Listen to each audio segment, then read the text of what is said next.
My name's Etsu __ with a capital E. I play DK and I like to hate on archers all day and I'm a weeb. Welcome back, everybody. Thank you very much, everyone, for once again taking the time to be here. I know that last week was quite a lot going on, and we've had a lot of new game releases that have consumed some of our time, mostly myself. But it's good to be back here again. I want to say thank you to you guys for making the time for being here once again. And Field Choice, Namiko, good to have you guys again. Vert's most likely not gonna be here. He said he was 50-50, so he might pop in the middle of this. I don't think he will. And then joining us, we have a special guest today, Dark Knight main Etsu. How's it going today, man? I appreciate you coming in on short notice here. Yeah, it's all good. I'm doing pretty good. So, last week, we were talking about a lot of the life skilling, Manos just coming into the game. Last week, we had Jeffy the Wise and D-Muck and to help us elaborate more on these life skills and masteries. And if you guys want to take a look at that, you guys will be able to find the previous episode on my YouTube channel as well as other people's VODs. Welcome to everyone who might be tuning into the live stream. Thank you very much for coming on and joining us today. This week, we're going to be talking about a variety of suggested activities. We're going to be revisiting a bit the topic of life skilling. Do note that once Manos has fully released, we're going to be touching base on Manos once again, once we have all the tools released, potentially taking a look at the impact for the market in NA and EU as well.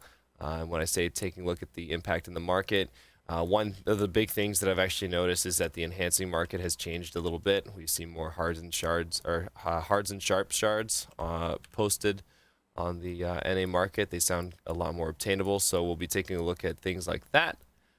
This week, I wanted to go and talk about some of the activities and I quote, group content, specifically around guilds right now. So guild activities are a little bit limited. They potentially could have a little bit of improvement. In your guys' best opinions and perspective, do you guys think there are any current guild activities or anything that could be improved at all? What first thoughts that come to your guys' mind when I mention this? Yeah, it's severely limited and underutilized when it comes to what guilds can do in this game. So we look at things like what activities do you do with other players, and it's for the most part Node Wars and Siege, and that's okay. But it's been roughly the same thing for the entire game's lifespan. We have guild bosses that people don't really utilize because the rewards aren't worth it. And so this is obviously problematic. And so I think that there's like an improvement to at least the guild bosses that can be made. So that's group PvE content rather than strictly PvP. And then, of course, there's things like the option to do like a guild altar of blood and things like that. So that's what, very easy things, I think, really just improving guild bosses for a start is very easy and doesn't take much work. It's just improving rewards. Yeah, I agree with you, Enfield. I remember when I started the game, some of my most fondest memories that I had with my very first guild is we would all do the guild missions to get the scrolls to assemble the guild boss scrolls. And they actually had a lot of worth because Lavertos were worth, 10 million. And that was basically, you got one Laverto and that's like half an hour of a grind back at that level. So it was like worth doing. And you got together with your group, you got in Discord together, you had your group of 20, you killed the bosses. They were, decently challenging and you could get really good rewards out of them. And then they kind of fell off for a while, and then they sort of made them better where, they released the Off and Tet boss and things were, better because you could get the new Jin Viper crystals, you could get the potentially an Off and Tet from the boss itself, I believe. And just overall the rewards were like worth it. So you'd have a node war or something where all your team gets together and then all of a sudden now you're doing a guild boss together. And it's kind of like it's your guild bonding moment, right? Because this, like you said, this is a very solo type game. We really only have a few structured pieces of content. And I would love to see that kind of come back in a strong way. Sort of like make the rewards as worth it as when we have those events where you kill that treasure chest, you do those guild missions, get that treasure chest. That's something that doesn't take a lot of time, but it's still super worth for you to do together as a guild. Here's the question. Do you think the problem isn't necessarily that the rewards aren't worth it, or that the effort you have to put towards getting them? You know what I mean? Like doing the quests to get like the boss scroll or the The rewards are like little to none. It's definitely yeah. the Do you think the reward. amount of effort put towards it isn't worth? No, because if the reward No. is worth it, you're always gonna have no problem putting the effort in, right? If you like, I remember when Offen Tet was the guild boss, that is when Silver was first released, and you needed to kill that because it was like one of the soundest resources or ways to get foresters before Gyfin was added, and everyone wanted to do that. And I remember like my guild, we were like everyone moving over to the boss time, and like just seeing all your guild there that was outside of a node work to do something was really cool. And we were there because the rewards were so good. Nobody really cared about any process to ever get any boss, as far as I was ever aware, because if the rewards are worth it, you're absolutely going to put the effort in. And then there should be an effort. There should be an effort. It shouldn't just be like, oh, here you go, let's go. It should be like, if a boss is like time gated or something, and you have to put in a little work towards it, then it's fine that it gives good rewards. If you can do a boss even once a week, if it gave good rewards, it would be worth it. Yeah, and the reward is, or the reward's got to be worth it too, like you're saying. But also, the effort that it takes to get these scrolls is not really that much of a consideration anymore. I remember when guild missions, they only really benefited your guild's points, but now that you can get silver rewards from what you're doing, there's a ton of people just in guilds that are life skilling now, and you just may as well pop a rough stone mission, or you may as well pop, some other guild mission as you're just going along and doing it. And so I think that maybe the proper way to implement it is, bundle the scrolls, continue like with the guild missions, but make them worthwhile guild missions. I know one of them that you used to have to do is kill like wandering rogues or something like that. And that one was like very much out of the way. And I get what you're saying, Etsu. But if they kind of time gate it amongst guild missions that are actually worthwhile, I don't think people would really care that much that, you have to put in that effort, because it's mutually rewarding to the player as well, not just the guild. I mean, they could also do something with the guild tokens too. I mean, we have life and combat tokens that people stack tens of thousands of them and do nothing with them. Like, it's for a tier 1 elephant and a boat, so adding additional rewards, that would also encourage people to do quests. See, that was one of my favorite things too when first starting the game, was like getting together and doing. I remember the Guild Griffin around the time that I was starting, but again, like the rewards do kind of sag off. One of the things that you guys maybe think of is, I don't know if this would necessarily be a good idea or bad idea, but I think it'd be interesting if there were like a way to manage like even like tiers of bosses. Like for example, like let's just say you had to make like a guild scroll, and then you that guild boss summon scroll, and then maybe if you had 5 guild boss summon scrolls, you could make the boss, I don't know, even harder, and then it'd have a chance to drop higher rewards. And let's just say the compensation could be, more Kaffir stones for everybody on top of like, the rare loot that it can potentially drop. And let's just say that at the higher tier of boss scroll, that maybe like if someone gets that high tier loot, maybe it has a chance to drop even, enhanced up to plus 15 or something. I'm not sure how appealing that would necessarily be, or how much more worthwhile that would be. But I'm not sure exactly what you could do to up the stakes. Like, what are some of the things like do you think that could be added to necessarily make your time more worthwhile for just doing this? Because again, like we can just say this, and it's, I don't really know what you would necessarily change in the loot table to make it more worthwhile for, let's just say, closer to endgame people to also do, while also maintaining that difficulty for people's gear progression. I mean, just do stuff like Anfield suggested before, where you can do like summon a mini Garmoth that has a chance of dropping the pet or the heart, or summon like a mini version of Vel that allows you to get the items from bosses outside of actually going to a world boss. Yeah, we talked about this off mic yesterday, though. Yeah, but it's like the only logical way. Go on, Anfield. There's so many things in the game that would make doing some kind of boss really worth it. There's things that you can add that wouldn't necessarily be easily comparable to an hour's grind or something like that. Mm-hmm. And it's okay to have really high rewards from a guild boss if it's time gated behind, a week, like, a raid would be a week in WoW or something. So if you have like a week where you do this and then it resets and you have to wait on cooldown until a reset before you can do the boss again, then it would be okay if it gave high rewards and also should be challenging, right? It shouldn't be Yeah. necessarily a guaranteed thing. You might have to summon it multiple times and put more time into it. The more efficient your guild is, the better, you know.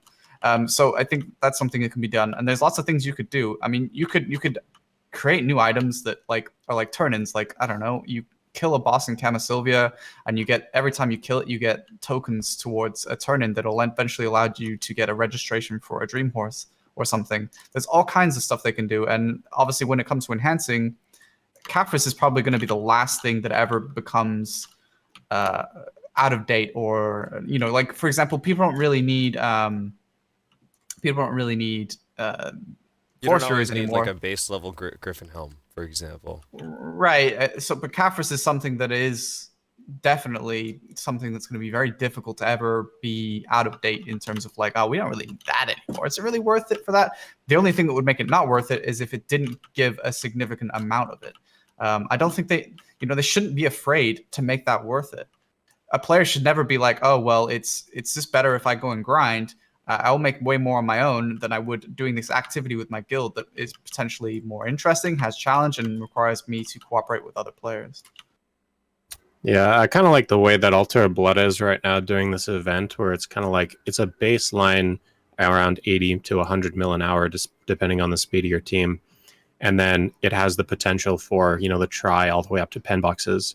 So even if they implemented a reward system that, you know, at the minimum you're getting a good amount of Caphras or Sharps or Hards, something that's definitely needed on the market, and then the potential for some kind of a big drop that's not ridiculously rare, but still, you know, nothing that's going to cause the market to just absolutely be flooded with the items and now they're no longer saleable.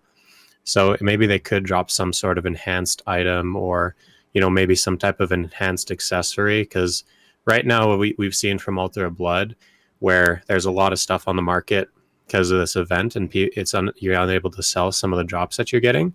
And, you know, maybe that's the answer. We've never really seen an enhanced accessory, even if they're just, you know, a duo witch earring or a tri witch earring, you know, things like that. That could potentially be good for like the one-off big rewards, along with that baseline 80 to 100 mil worth of your time just for going there in normal rewards. Yeah, I mean, there's, depending on how deep you want to get into it, there's all kinds of things you can do with it that would make the bosses more worth doing, as long as they are challenging. You know, so for example, if you're worried about something that will become out of fashion, so to speak, as an item, you could even allow one reward for clearing a boss as a guild is that members of that guild will then get a couple days worth of boosted grinding drop rate in the area where they killed the boss or something. So, or even reward loot scrolls even. I don't know. You know, there's lots of things they can do to make this stuff worth it, because it's very important, I think, that the guild should have more content to do together that isn't strictly node wars or sieges only.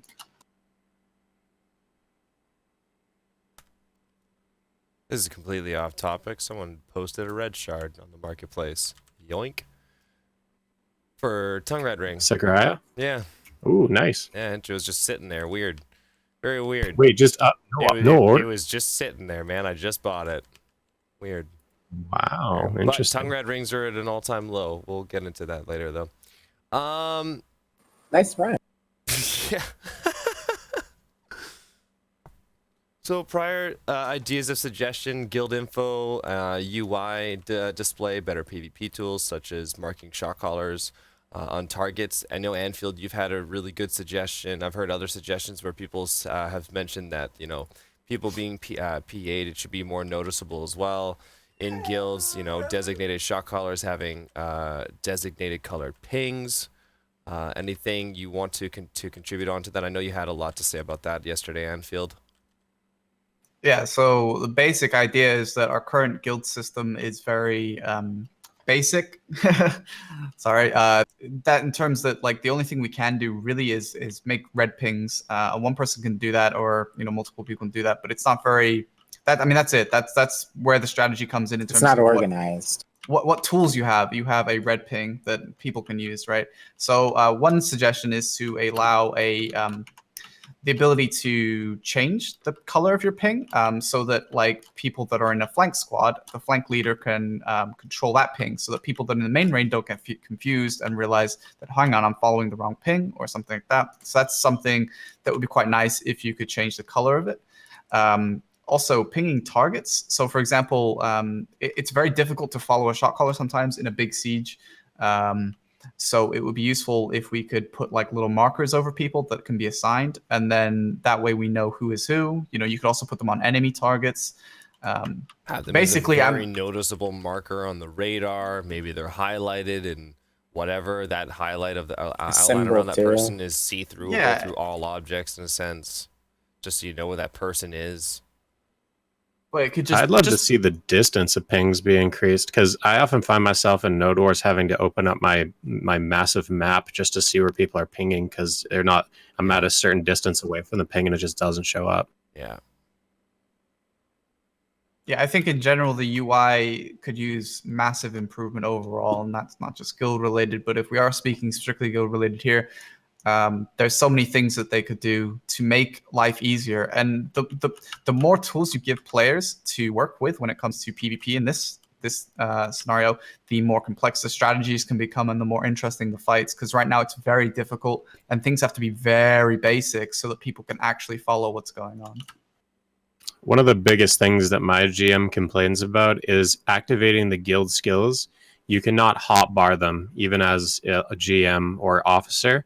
And so you have to open up the guild menu, select the skills tab, and then click on each individual one. And you can imagine how, in as quickly as pace as a war, as a game as BDO, you know, getting that group heal off is a matter of, you see the enemy, it's happening right now. You think you're going to be able to open up your guild menu and click that fast enough? It's pretty. I beg to differ. Yeah. Pretty dumb right now. I think you should definitely be able to hotbar those skills and put them on a hotkey. That would really, you know, help with making those skills super useful. Just at a minimum, just that alone would be amazing for Node Wars. The viability of using something on the fly, just that alone, rather than having to take a second to be like, oh, 1 second, guys, let me just stand over here, make sure I'm okay. Okay, now I'm good to go. Which by then, your guild's dead. Yeah, and I was going to say, in certain moments like that, seconds matter, man. Like, especially in anything competitive, seconds matter so much. Yeah, like imagine Command to Gather. You know, Sasha flies in on his Pegasus into the base. You don't think that whole defense team is swarming him? Now he's trying to fiddle around with a guild menu. Like, being able just to fly in, hotkey the button, and then, you know, try to get out. It's really important, those few seconds. Yeah, overall the UI is quite poor as well. If you look at, for example, the Platoon, like Platoon was a really good addition to the game, in my opinion. But I think it should be expanded even more. You should be able to have even larger groups that can only be set during Node Wars or Sieges, maybe even if they wanted to do that. But then if you look at the Platoon window, I think it's really poorly made. It's quite hard to read. I think it could be cleaned up a lot. I mean, again, that goes for a lot of UI elements, but specifically for that, it needs to be more readable, I guess, is what I'm trying to say, and it's not very readable as it is. I think, I don't know, this is just a personal problem I have with the Platoon feature. Mm-hmm. So the nice thing about being in a party is you can see where your other party members are by looking at the arrows on your map, so it's easier to regroup with them. But as it stands right now, it doesn't seem like Platoon does that, you know? Like, you're in a platoon, but it's like, where the hell's my ball, though? Like, I mean, that's a great point. You would think that is needed. Yeah, you have to open up your map just to see, you know, the people in your platoon and where they're positioned. And I think just having, like, you know, like a different colored arrow or having like a different marker for them on the, like, on your mini map, I think that should be added just to, you know, organize things. Yeah, well, the Platoon window itself, like, doesn't really give you any useful information. It's very condensed. I mean, it looks like I just put mine at the bottom right. Like, it's not important. It's very, very quickly put together. You know, something very simple they could add is they could add some colors, and the colors will depend on what class you're playing, so that the shot caller can see what they have up. So, for example, if they need a lot of wizards and witches up for PAs, they can see if they're healthy by just glancing over without having to individually remember whose name is who and who plays what class. They can just look and see that color represents this class, and so that way I know I have a lot of wizards and witches still up and not dead. So they know what they have to work with and things like that. Perhaps they make it like the Arena of Arsha, where it shows if that player has used their V, it shows if that player has used their Q buff or their protected area, stuff like that. But if they're going to add in all that information, I think it's important that they make the platoon have an option that where you can drop down and then put back up that whole list of players. Because while that's super useful for like your main shot caller, I kind of don't like having all those 20 names on my screen all at one time, and I would love to be able to just click an arrow and have all of that go into one nice little condensed thing that like just a little tab or something like that. yeah, like a little tab, exactly. Having That would be great. It'd be interesting As it having stands an right option now. with the tab and also applying like just extra details, like you said, like the Q buff, E buffs, PA, etc., etc. So if you had a platoon, maybe it just like you can have a feature in the UI that allows you to enable like extra details, and as you have that platoon, you know, you click on that tab, it drops down the whole platoon. Maybe you're in the shot caller role, you can see like people's cooldowns and little information like that as well to help strategize what that shot caller's initial decision making also could be, rather than having to ask like, you know, whose PA is available, whose this is available, whatever, etc. I feel like it would also help for potential faster decision making if those like options were readily made available for those roles. I mean, what I'm really concerned about is that we're going to be getting a worse UI when we're given the console UI, because they're stated that they don't want to put effort into making two separate UIs. I mean, our UI is already bad, but that one's even worse, so I'm a little concerned over that. It's really basic, basic, but but very that's a whole other clunky. topic. My hope is that one thing that I guess it'll probably never happen, but I mean, allow the UI to be modded. I mean, obviously you have to be careful with these kind of things, but obviously it's worked for other games in the past. Yeah. It would mean that, yeah, like WoW, Terra. There's lots of like people out there that are very creative and could make very good UIs as an add-on for the game that will just change how the game is seen in terms of what it would be tools you can interesting work if with. there was a workshop that people could submit ideas, and then those submissions had to, you know, be approved, if you will. Yeah. I'm sure there could be something, but That would help a lot with their, you know, apparent quote unquote workload with that. But as it is, it's just the game just has never evolved. You know, to be honest, the platoon is the only really UI change when it comes to group coordination that we've realistically gotten. And that's quite sad when you think, you know, the game has been out for a few years. So, I mean, there's all kinds of things I have on a wish list for this kind of thing. You know, like a map that's drawable, that anyone in a group of guilds, for example, can be, you know, able to see this map that the shot caller can draw on and make points and be like, this is the direction I want us to go. I mean, there's all kinds of cool stuff that they could do, but the UI is just so weak overall when it comes to guilds, and I'd just like to see it improve so that we could have more interesting coordination between group fights and things like that, and more strategies. One of the things I'd love to see, like just in terms of like variety of pings, I'd like to see a more permanent ping that's like rally point, because then a GM can say, okay, this is our rally point. If we get too spread out, if, you know, in the middle of the battle we end up wiping the enemy team and now they've respawned, this is where we're going to like fall back to, because I think that's what causes a lot of confusion, especially in like, you know, less coordinated guilds, or just like the biggest gripe that I ever had with Node Wars and some of my guilds is like not having a proper rally point to just go back to, and having like a beacon that's very obvious on the map to just like show, okay, this is our rally point, would be amazing. And that's very Now, would obvious you only just information want that's it on included the in a lot map? of other games. Sorry, I didn't mean to cut you off there, Etsu. Oh no, you're good. You're good. Would you only want it like on the mini map, or do you want this ping to be like visible? Like, if you are in game, you see this beacon of light in the distance, no matter what. Because I think that'd be a really, really good idea. Yeah, I mean, it could be just like a waypoint. Like I set an auto path right now in the game, and I can see a beacon sitting all the way in Grana, like something like that. And, you know, maybe just put if anybody sets a waypoint in the game right now, green color there's a or very something. obvious. Right, yeah, there's a very obvious thing on my mini map showing an arrow pointing towards Grana, and I can see the beacon like thousands of, And that should be for the normal meters pings away. too, to be honest. Like the distance, like what you talked about before, it should work that way. But as it currently stands, it doesn't. So that would be nice to see. So, moving forward here, one of the topics that we have here is and since we're on the topic of guilds and activities as well, one of the activities, it would be also merking as well as just like simple recruiting. My question that I have written down here is there a stigma around certain classes, how some classes are viewed and outdated, maybe potentially thanks to certain reviews, people's opinions, on how some guilds won't accept you if you also play a certain class, or even straight up tell you to, what classes they're looking for. If you want to consider joining a class, you may need to consider re-rolling. What are those types of classes? Why does it make it tougher, the guild, to make those decisions, to have these particular types? And are there things that you think that maybe could be improved for those classes to make them viable in large scale? That's a very hard question. The first class that I think of is Lawn. Well, Lawn is like quite underrated, actually, I think. But I'm glad you said that. I mean, the game, obviously, that this is a class balance discussion, so it's quite really difficult to like not get too deep into that. But overall, classes that are picked a lot have like really good kits to help the group. So that's pretty much wizards and witches in any class with a vacuum. And then you have classes that have incredible 100% potential. So they often get picked, or Q buff, for example, in the case of Berserkers. And then you have just classes that have consistent output that can still function without having a busted Q buff or 100%. So in that case, that's mostly Archer.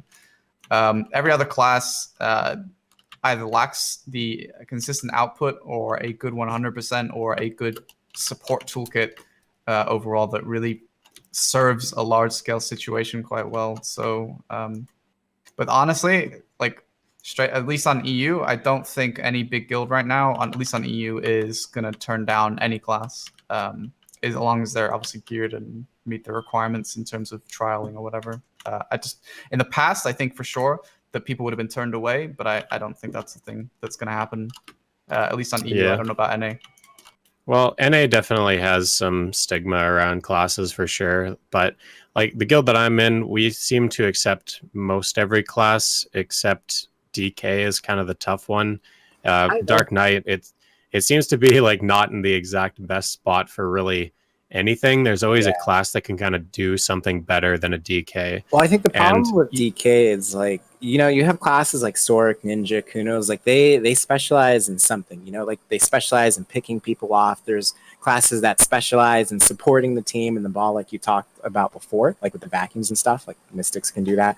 But I think with the problem with DK, the typical wheelchair class, is it doesn't really specialize in something. So it's like, why would you pick a DK to, skirmish when you could just pick a Sork that's going to do it better in 1vx, or a Ninja Kuno? Why would you pick a DK to range, to do some range damage when you could just pick an Archer who's actually going to fucking nuke people and do it from a really, really safe distance? Why would you pick a DK to cast when you could pick a mage, So it's like, what does DK do that makes it worth it to accept in your guild? And as it currently stands, it doesn't feel like it's worth it at all. Yeah, and I think another issue too is just the composition of how wars are. Think Tamer, right? Tamer is a pretty good class overall in terms of their 1v1 potential, but then you bring them in a large scale situation and they're legendary at anti-cannons and cannon squad because they're that skirmisher that can, take care of that really easily. But when you put them in the main ball situation, well, they're really just a walking alt. And that's sort of an issue because if in a perfect world, every class is perfectly balanced, and on average, there should be an equal number of every class. And there's no need for that many tamers because we don't need that many people on cannons. You know what I mean? And so, lawns are very viable on cannon team. Tamers are very viable on cannon team, but you only need like 3 to 6 people on your cannon team, right? It's not a humongous part of your main ball. And the same thing with sort of like skirmisher type classes is you don't really want to have a ton of sorceresses, or you don't really want to have a ton of, well, you do want a ton of sorceresses. You don't want a ton of like Mewa Musa, or particularly Mewa, I guess, because Mewas are kind of, weak at ball-to-ball fights, and they're kind of 1v1ers. And so it's kind of like certain classes are just less needed in guilds because everybody would prefer to have a humongous ball of wizard witches, zerkers, and archers, and the other classes just kind of fall to the side in viability, I guess, when all those other classes are existing.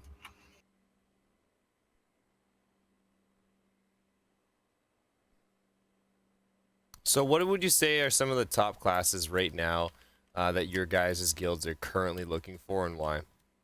Sork, archers, Zerkers. I mean, Zerkers because of the Q buff and the push potential, and also, not allowing another guild to push as hard. Archers are really, really good, especially if your guild is already winning. It's just they're really hard to deal with. Their range and their damage is also really good. And a lot of times, like we've all died from an archer that we haven't even seen because their shit's coming out of render range. Like the class is really, really strong. I've had kills stolen from me by an archer on my own team that I didn't even see. Like they're really long range. Did you get him with the Doom Horse after?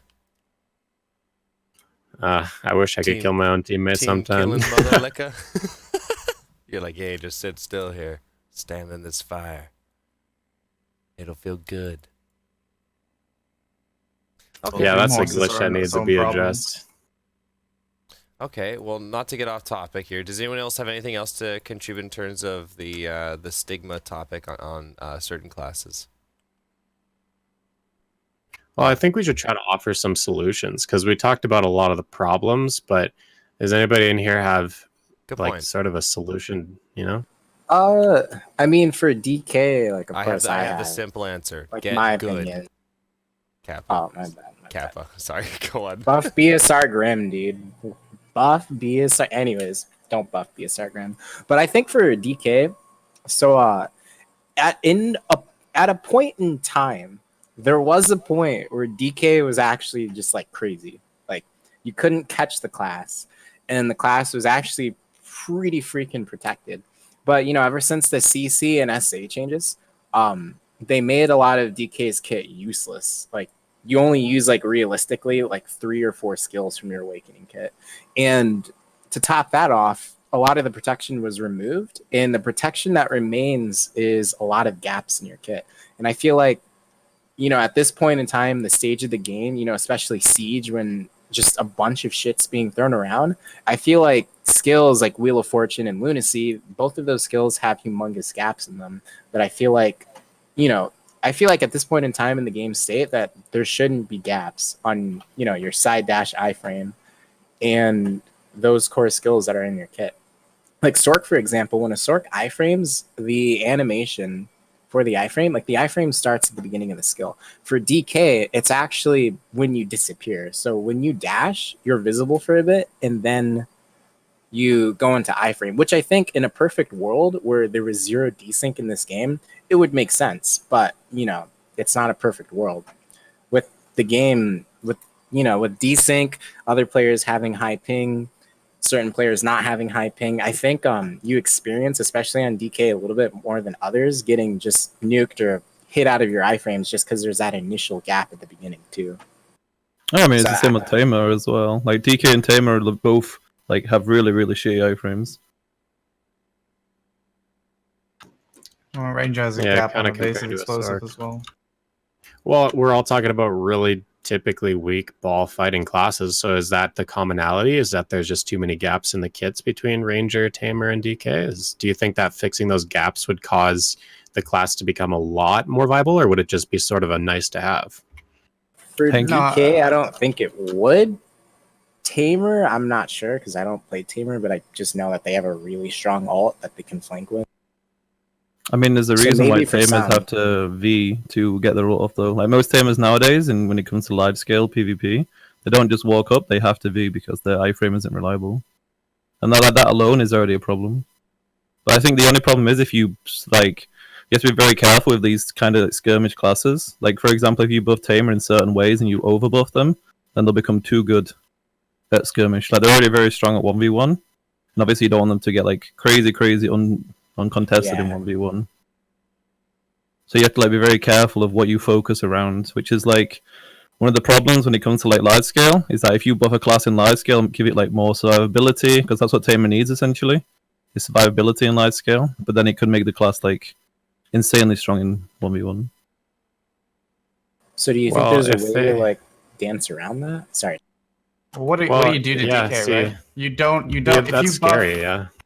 if you fix its gaps, then it's actually. I mean, a DK played correctly in a 1v1 is incredibly slippery and difficult. to Yeah, I catch, think right? DK in Of 1v1s is good. Of course, in like a large scale situation, of course you're going to get hit because the gaps mean that the amount of CCs being flown around, you are going to get hit.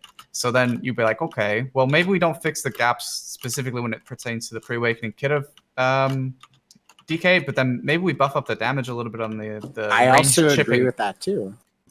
But if you do that, then you basically, I mean, if you've ever been, I mean, I don't know, you obviously play DK, but like I've been hit by DKs with actual good AP, and they already do a shitload of damage shipping. So I don't know if you buff that purely for large scale so that they chip more damage against raids, specifically when it comes to like what is it? What is bombardment's flow? Bombardment is the flow of Shattering Dark. What is the skill called? Yeah, bombardment is the flow of shattering darkness. Right. Oh, I actually got it right. Look at me go. So those skills, for example, you'd think would be the traditional like chip, as well as whatever the skill is. Is it Shift Q? Wait, I can't remember. What's the skill where the giant sword comes out?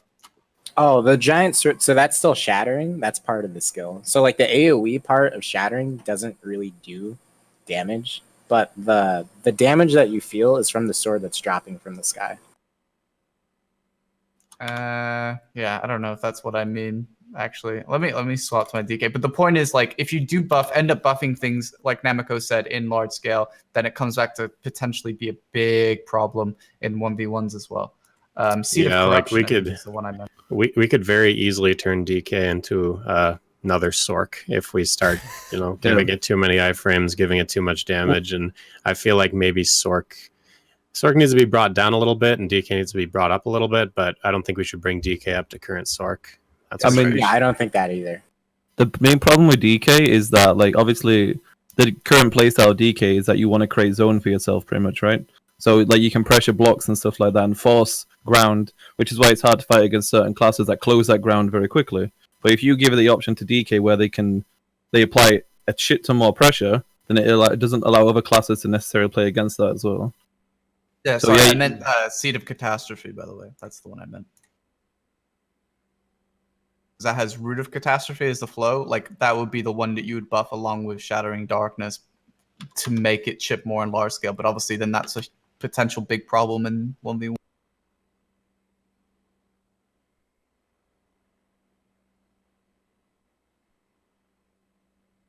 But yeah, I think with large scale in general, like, I don't know if you would have to make some pretty massive changes to DK in order to make it that better than an Archer. Like, you know what I mean? Like, Archer's so high up there. I think that it kind of needs to be brought down as well. I think that maybe balancing some of the other classes that really have some of the broken mechanics that make them so good in large scale would kind of bring everything back down to earth. You know what I mean? Because the reason that Wizard and Witches are so strong is because of their PA. The reason Zerkers are so strong is because of their Q buff. The reason Archer is so strong is because it can put out damage just unrelentlessly. It pretty much never has to stop shooting. Sorks with their iframes. You're trying to compare these classes that are pretty average to these godlike classes, and maybe it's the godlike classes that need to be brought down back to earth. You know what I mean? Maybe it's the godlike classes that's necessarily killing these classes. I get what you're saying. I agree with that, because before, like, DK used to... The nice thing about DK back then was it's like, okay, we have a class that can have some range pressure. Like, it has some range to it. You can poke recovery centers and shit like that. But then classes like Archer came out, so it's like it kind of put, others like below it. Like, why would you take the DK? Why wouldn't you just take the Archer? So I do feel like classes like Sword, Archer, the god tier classes do make these classes that are all right, just not that good. I guess the question comes down to if you want a class that can be viable in every aspect of the game. So as if it can be like strong in large scale and strong in small scale, or if you want to focus a class and make it weak in large scale but super strong, like beyond god tier, like small scale.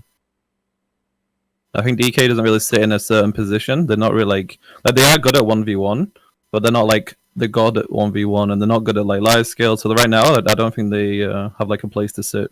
I think that's one of the main problems, along with all the iframe issues, etc. I agree with that.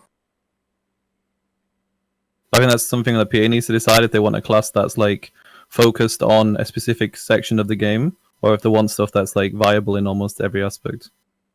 This has been something that's been discussed since the dawn of the game, where like some people argue that some classes, oh well, this class should be dominant 1v1 because it falls off in large scale, or some people saying, well, you should just be pretty good at everything.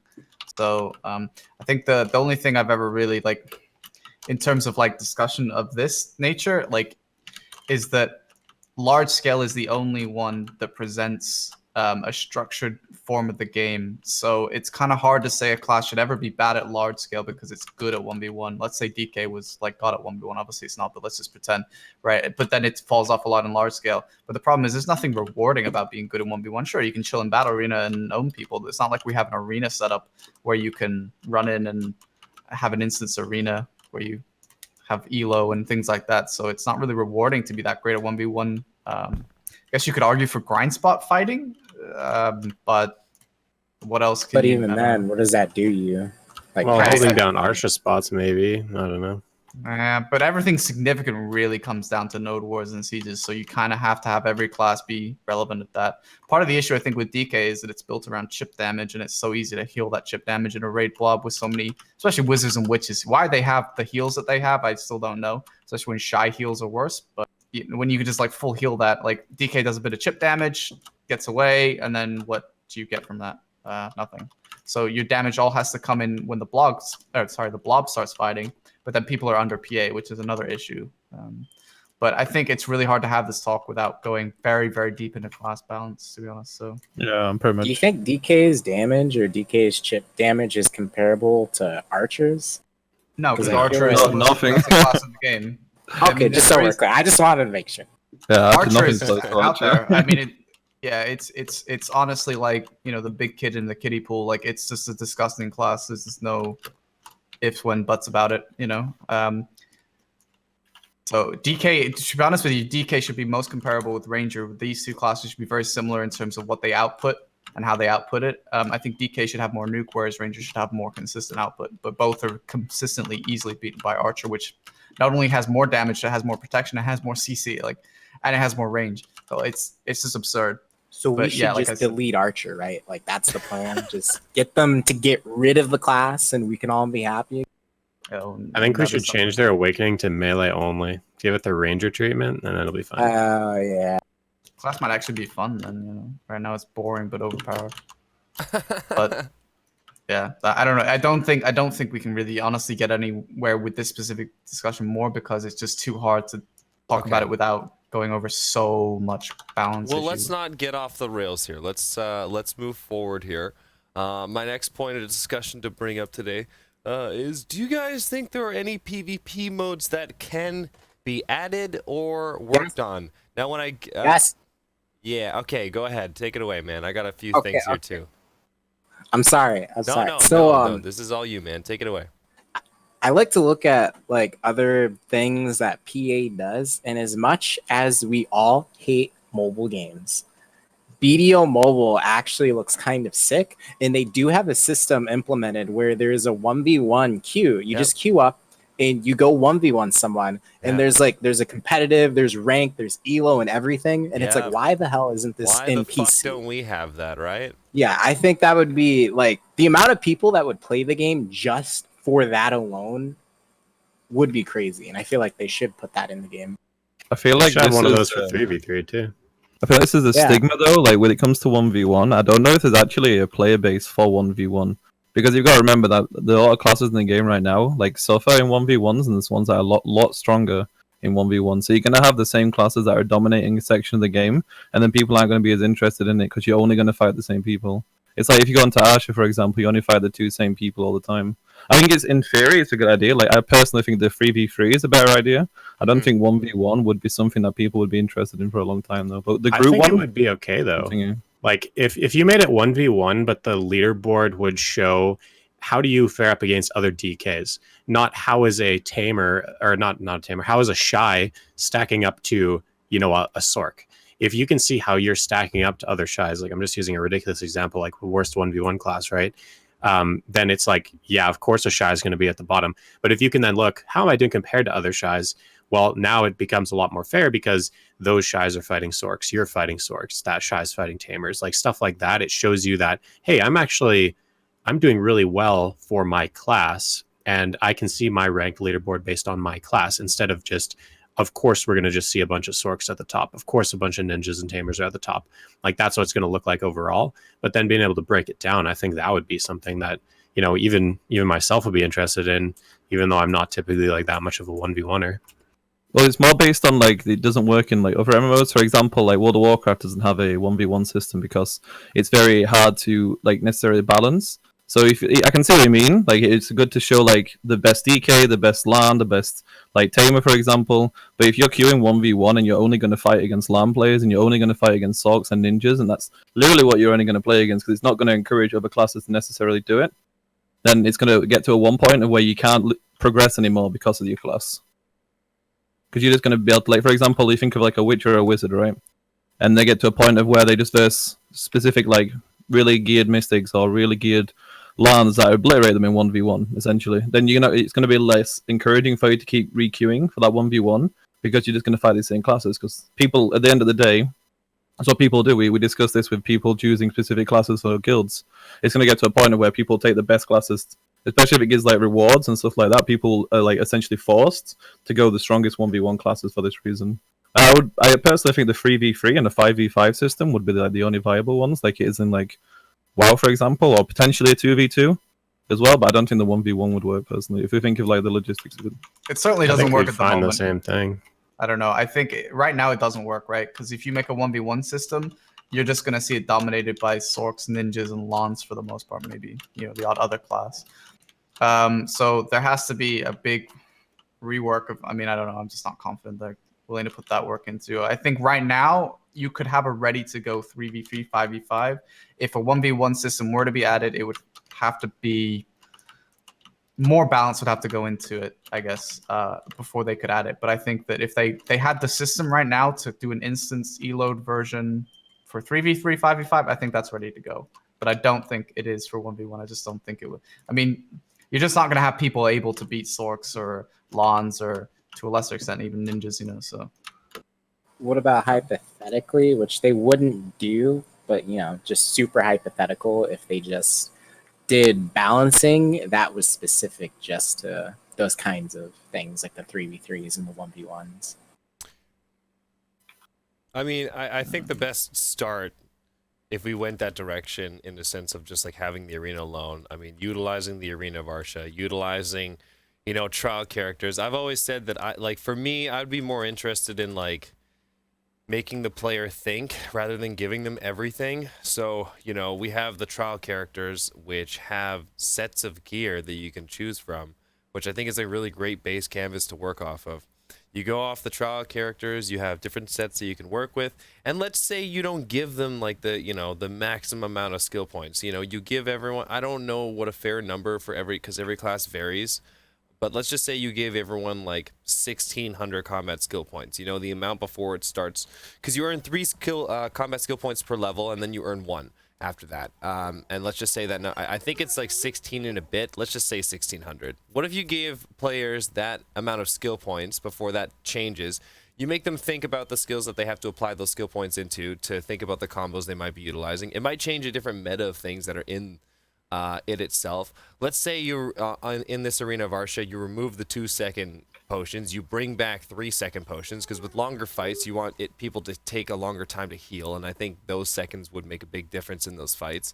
But that punishes classes that can self-heal or can't self-heal versus the classes that can fully heal themselves in one teleport. I don't have all the answers. Hold on, don't gripe over potions here. I don't have all the answers, but you know, you put people into that that character selection thing, a new instance. You go in there, you get this, you spend your skill points, you get set up, and from there you've got, you know, a UI of, you know, what do you want to enter. You know, I don't know. I see where the 1v1s might be an issue. But let's just say you have the 1v1, 2v2, 3v3, up to 5v5 even options, which I think would make sense having a leaderboard system, something that would actually make more sense than this fucking ass backwards of a game mode RBF, which I think the scoring system is just one of the dumbest fucking scoring systems I've seen in any PvP game. That's just me. But it wouldn't have all the answers. However, I think what would surface is like where the improvements are needed. And Choice brought up, the shy thing in comparison for like how other shies are doing in comparison to stacking up against other classes. I think just more, I don't know what would surface, but I think more information would surface around that, giving us like more clear ideas as to what those solutions like also could be. I think there's two main problems with that. If I can go first, the main problem is gear. So different classes scale with different sets of gear. So some classes are way more viable than others. It's set AP breakpoints and it's set DP. Like the current meta we have right now seems to be just heavy focused on burst. So if you're looking at like 290 around that DP, most classes will be able to build and change out a lot of their AP gear to DP gear, which would make them essentially tankier because their class allows them to deal damage. Well, this is what I mean. Yeah. That would already cause a problem. There would already be a huge issue with that. And if you limit certain classes to skill points, some of those classes are like nowhere near as functional as others. Specific classes such as Archer that require less. I've never seen the mobile battle arena. But I wish I knew more about the mobile battle arena because I can send you a link. Yeah, sure. Because like my question would be just or even just comment would be, how does that fare in what they currently have as well? Like, is that the issue in what they currently have as well? Because I could see that being completely accurate. I mean, I don't think the mobile version has as many classes, right? I don't know how it works in terms of the functionality in regards to the gear, if it scales or anything like that. But I think the setting everyone to a set amount of gear and set amount of skill points would just make people not want to do that. Because, for example, like Sorgs require a lot of skill points and they require, like, DKs require a lot of gear. So you're already disadvantaging certain classes just by default. And you're making these really strong early game classes a lot stronger. I think what worries me about putting so many limitations on it is people want to have a battle arena that's simulating what they already enjoy in BDO. They want to simulate like their character and they already when you go to PvP, you're kind of assumed to already have all the skills that you want to use in PvP. Most players will grind until they get to that point. And so to go backwards and like now you're missing out on certain skills and maybe this solution to players that don't want to feel all that gear, there should just be two different modes where it's trial characters, normal characters. Just make it actual two different things that you queue up for, and that way they're the players that work for their gear really hard, and they're like, I want to see where I stack up in the entire game, and then they can queue up for the trial character, and I want to see how I stack up mechanically. So it's sort of show two different factors of skill or whatever. I don't know. I mean, I'm for that as well. I think one of the main things that we're all forgetting about though is that RBF has had the same map for such a long time. Like, obviously, all these new game modes and stuff like that would be very interesting to add, like 2v2, 3v3, 5v5, and potentially 1v1, obviously based on different changes and stuff. But I think, first of all, even looking at stuff like adding new RBF maps, adding new like areas of like Arena of Asher and stuff like that, like the really basics that we've been using for years now. I think stuff like that should still be like the top priority, to be honest. Yeah, I would love a new RBF map. I would even love to see RBF rewards tweaked even further. I think that RBF is a game mode that is, honestly, I know, Fake, you don't like the point system, and I'm not going to say that it's perfect, but it's fun enough where people can just queue up to it and join it and have fun, and it's popular enough where it's almost running at all times except for late nights in the NA. I mean, I guess, but it's also the only thing we have. Like, that is true. Yeah, like, I don't know another PvP mode where I can leave the game and then join the same game mode and then still have a chance to get on the opposing team and on the winning team. There's just a few little things that I just think are silly. It's like I personally think that RBF should have like some sort of like gear or AP cap just to like set some sort of like and I quote balance. I don't know if that's the answer. But on top of that, like I just think if you're on one team, like if you leave the game mode, you should be coming back on that same team as well. I'm not sure if like kill death in a team TDM would necessarily be the answer for that, because I can see how gear scaling would cause that issue. That's why I question if gear balance would be a questionable thing to add, if it would help. But I'm not a fan of like being able to be 1 second at the lowest amount of points on my team and then just killing the guy with the most, and all of a sudden I'm the lead. I'm the leader in points on my team, and I don't know. I think there's a better scoring system, better way to do it, and the fact that it just hasn't been like, has it always been the same since it came out? Yeah, the only thing that's really changed is the rewards were added. So Yeah. So all I want to say is just that I'm just surprised that it hasn't had anything tweaked or tuned to it like since it's come out, and like I don't know, unless they just are convinced that it just works as intended and it's totally fine. Yeah. I think one thing about the point system right now, though, that maybe you might be underestimating a bit is there's an intensity to having a lot of points and knowing if I die right now, I actually lose this game for my team. If it was sort of like a point system where, it's kind of like kill death match or a death match where you just kill as many players as you can and each kill adds a point, I think you kind of lose that intensity where it's like, wow, if I have so many points, if I die right now, like I actually screw over my team. And also, the gratification of I just used my ulti and I just won the game for my team. Like there's been times where I've done RBF and we've been down by 1,000 points. You get one big ulti or make one big play and you win it for your team. And so I feel like RBF, yes, it is very popular because it is all we have. Mm-hmm. But if you start like changing around the core mechanics of the game mode, I feel like you might find a lot of players that are unhappy with that.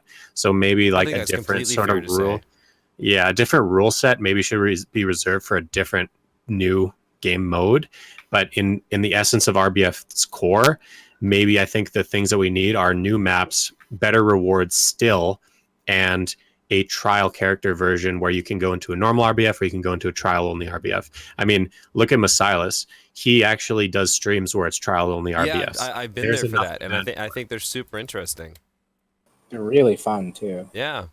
I mean, the problem you mentioned before about like there's not a capped RBF, but there are 3 versions of RBF, which is Velia 1, Velia 2, and Velia 3 that are capped RBFs, but no one goes into them. Like that alone says that people don't want this like capped version of Isn't RBF the problem as well. with those though is you have to make specific You have to have the sets gear. to like meet those doesn't requirements. It doesn't cap you like a tier 1 node where you have to like have the specific set of gear to go get in. into it, Otherwise, or it else won't even doesn't let you let in. Do you think if they made it so it calculates T1s, it'd be more interesting though? I mean, I think that it's worth a try, right? I mean, they have the technology to limit gear, so just do it and see if people find it popular. I would rather see trial though, because there's so many problems with T1 node wars and people building human damage and PA's not working and all kinds of different things. It doesn't really simulate the real game that well. Yeah, I mean T1 is like you don't build like proper gear like you would classifiers. It's all just like specific purely for tier 1. So I would be worried if people would do that for the same thing as well. Well, anything we discuss here, it all comes down to Prolobus's willingness to change. For example, if that was a problem in tier 1 node wars, then that's something they should look at. Oops, we didn't mean to include human damage as such a huge factor in bypassing these limits and stuff. So that's all on them, right? Yep. I mean, so the idea of having a limited node war is great. Oops, we found out that human damage is bypassing our limits. Okay, so let's go fix that. But then, nope. So, I mean, there's some good ideas that we can't just be like, oh, well, we have to dismiss that because this is a current issue. Because, it could be fixed. So a limited RBF will be fine if it works with the limits that are set up, as long as those limits are added to include. I guess what would appeal to me more is if it didn't feel just fucking sloppy. In conclusion, for my opinion, I just feel like it's an option that we have. It's not necessarily the worst thing in the world. For me, I just feel like it's just so sloppy in so many ways, and I think there's just little things that I feel like could be adjusted and also added. Because again, trial RBF would be sweet. Honestly, I'd be more for that. That would be more catered to my taste, if you will, but not for everybody. So maybe just having those options, and again, just those like little things being cleaned up, maybe that would develop more appeal for myself and maybe others. What do you mean by sloppy, by the way? Like, Well, what I'm not. what do you view as sloppy from I'm- RBF? I mean, the first thing I would say is I don't know any PvP mode where I can leave a PvP game and then rejoin it, and then end up on the other team if I wanted. So I can choose what team I really want to be on. I can stack the odds against another team by like having more players on one side than the other, and then especially if gear comes into play, then it's like you're just gonna get farmed out of the spawn. So like if people leave the RBF, they go on a cooldown. It's like, oh, I'm sorry. It's like you joined a fresh RBF, you now have to wait 20 minutes to leave. Like, because, there's other games that have rankings and whatnot that, you get penalized for it. I'm going to use Rocket League, for example. You leave the middle of a ranked Rocket League, and all of a sudden you're timed out for being able to join another game for, I think it's 5 minutes. So if there were little things like that in that, maybe it would be more appealing, I guess. Because, like, I've done a stream RBF as well. We did one recently, and our team was winning, and then I think out of a short period of time, over a short period of time, everyone started going on the opposing team to play against me. I just watched you get killed by a Chimera choice. Nice. Again, back to like, I just think it'd be more interesting, or it would feel cleaner if we had something like that. Just some sort of like, if you join, you stay. If you leave, you're punished in some sort of way. If you get if you're able to rejoin, you join back on that team that you're on. Right. I was saying that, we did a stream RBF, and it was a joke. Everyone left the RBF and kept joining to get on the other team so they could kill me. And then I just kept getting, eventually it was like 3 on my team, and it was like, I think it was like 10 to a dozen people on the opposing team by the end of it. And it was all memes, it was all funny, but it's just like, if I wanted to take that seriously, I couldn't. Yeah, for sure. That's And just- a lot of people do that too. Like outside of like what you were going through, like they'll try to swap until the teams are unbalanced. So for me, that's what I feel like is sloppy. I feel like that's a sloppy mechanic where it's like there needs to be some sort of discipline, I guess, in a sense, like set or whatever ground rule set for that. That's, I don't know. Yeah. When you join an RBF, it should just lock your characters to that team. So even if you do crash and you rejoin, you're automatically set to join back onto that team until the RBF is finally over, and then it resets again, and you can join. Yeah. Here's a and it'll frustrating assign you a new thing. team. What grinds your gears, Etsu? I'm sorry, Enfield. I keep interrupting you towards the end. Anyways, so this is a problem in of itself. RBF crashing has been in the game since RBF has existed, and I think one of the bigger things, this one really tilts me. Like I won't even play the game if it happens. When you crash and it's past the cutoff, you cannot get back in RBF. If you crash after 10 minutes is up, you're done. You can't get in. You don't even get rewards for anything. So I feel like, I don't know, if somehow they there's some sort of grace period where you can have a chance to rejoin because of it recognize you just disconnecting immediately. Yeah. Yeah. Okay. Also, there's a bit of an issue too. Like if there is ranked rewards or like stuff like that, a sort of ranking system in RBF, if I go and get 1,000 points in an RBF and I leave, those points are like gone from the RBF. There's no way for that enemy team to get them back. And so you could it's sort of a niche issue, I guess, but like if I wanted my team member to win, I could farm a bunch of points in RBF and then just remove them from the game by leaving. And that could penalize me, but if I don't care about it, it could like boost that team. You know what I mean? I don't know. Yeah, especially if they increase the rewards as well. Yeah, like, and I'm with that. I just think there should be some sort of consequence or some sort of deterrent / some sort of rule for every action and things that happen, such as like, disconnecting, trying to get on opposing teams. If you leave, you like whatever. Because like, I don't know. I think that's what takes away from like, a rank feeling official when there's like little cheese things that you can do. If you get the most points and if you don't want to, and things are critical, you could also just, I don't know, can't you escape and it puts you back into the tower as well? Like that shouldn't be a thing. Don't you remove that? That shouldn't. Escape should be a thing, but escaping to the tower shouldn't be a thing. That shouldn't like. But I need to if take you my escape, it screenshot, should put you dude. back in the battlefield where your points are at risk. True. But okay, here's the thing though. RBF's not that serious. Maybe we implement these things for the ranked PvP modes that we were talking about, but Yeah. the core of RBF is jump in, have some fun. I think the two things that really need to be fixed about RBF, make it so that if you DC, you can rejoin the game and you will rejoin the team that you were on originally always. And you can join when it is below 10 minutes. And you go back to your original points that you had. So I think those three things would massively increase quality of life in RBF, and then if you add leave on stuff and like try to new get maps another, and stuff. you're getting back on the same team. Yeah, same team every time. Same points, same team as you originally left, and make it so that you can rejoin below 10 minutes if you crash. Stuff like that. Just It's like see a those comment three in your main chat. things. And I completely agree. I think RBF is just a big brawl. It's just a place you go to have some fun, kill some people, but it's not like really competitive PvP. So I think right now as it is like fine. But if they did bring a new mode out, then I think all these changes would be way better for the new mode. on the topic of PvP game modes, we talked about Arena. We talked about a few opinions on RBF. Any contributions towards anything else? Battle Arena, anything specific for anybody? I have nothing to contribute, honestly. I just wanted to get the Arena Varsha topic off my chest. Yeah, just so we kind of sum things up in a nice little package. We did talk about this in a previous podcast, but I want to put it all in one nice little area for the VOD.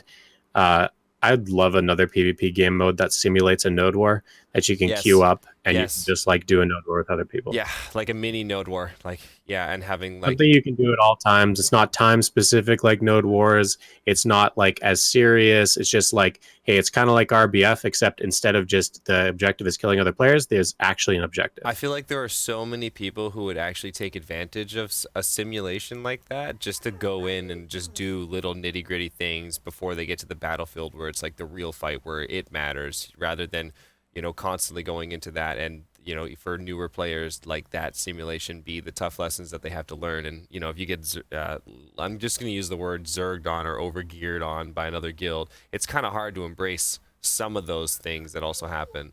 It'd be interesting if you could have, like, you know, your guild split into two teams and then being able to do, like, you know, the guild, your group of members versus each other and keep it in-house. And then at the end, you know, being able to run over, like, what happened and, you know, point out little things from there. I think that hyped me up. I think your simulation idea is fucking awesome.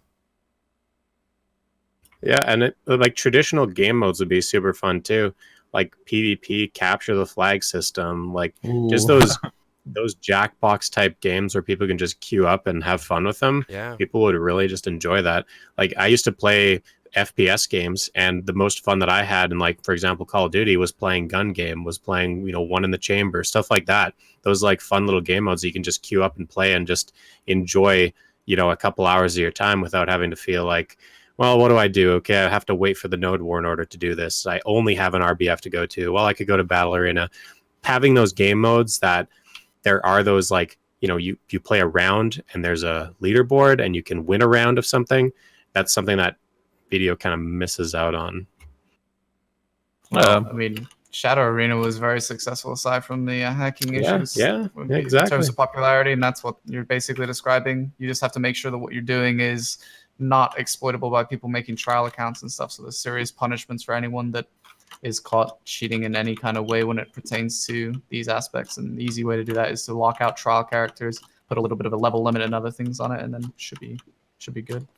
Yeah, and I mean, RBF, like, it's not massively rewarding, but it is still massively successful. And so even if we put slightly better RBF level reward, the reason that Shadow Arena got hacked is because you could directly, like, feed to another player. You could feed silver to another player.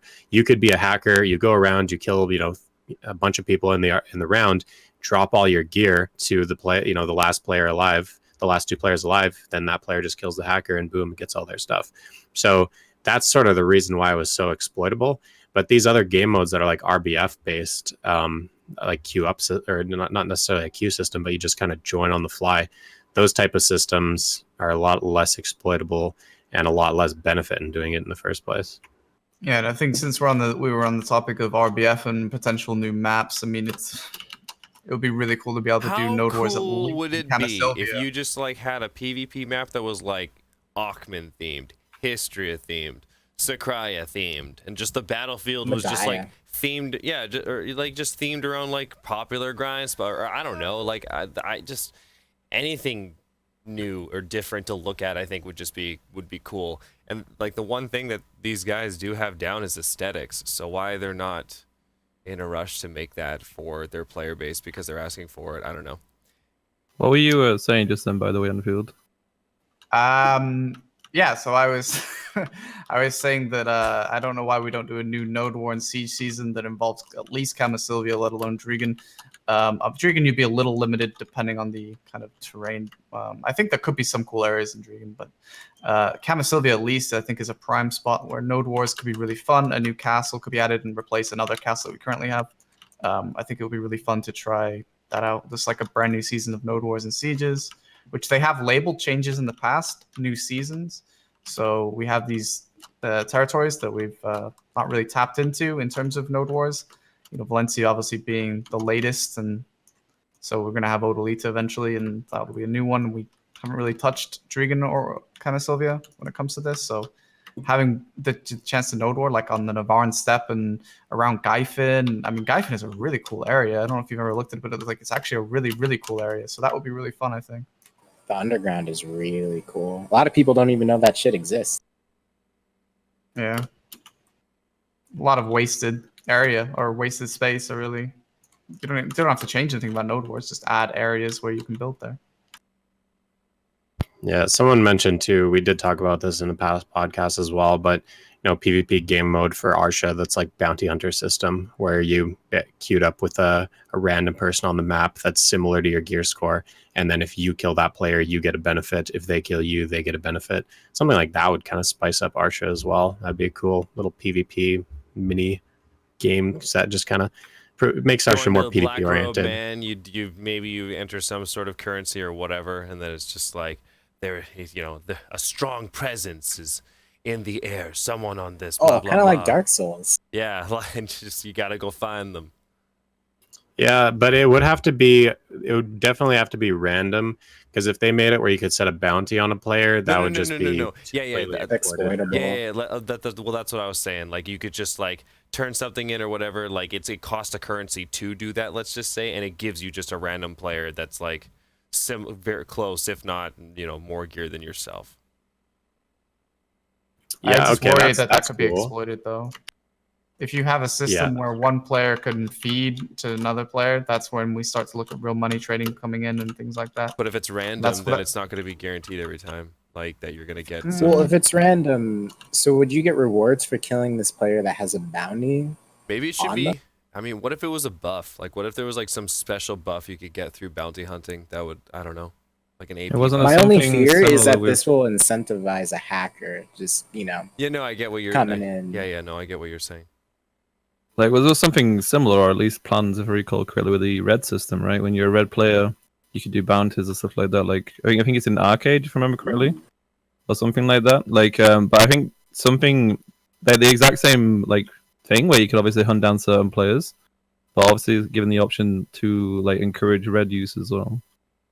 Because right now, being a red player is like only negative. Really I mean, cool. we had the idea in the past of red players where they should just get Arsha buff on normal channels if you're red. I mean, yeah, that'd be pretty cool, actually. That's actually really sick.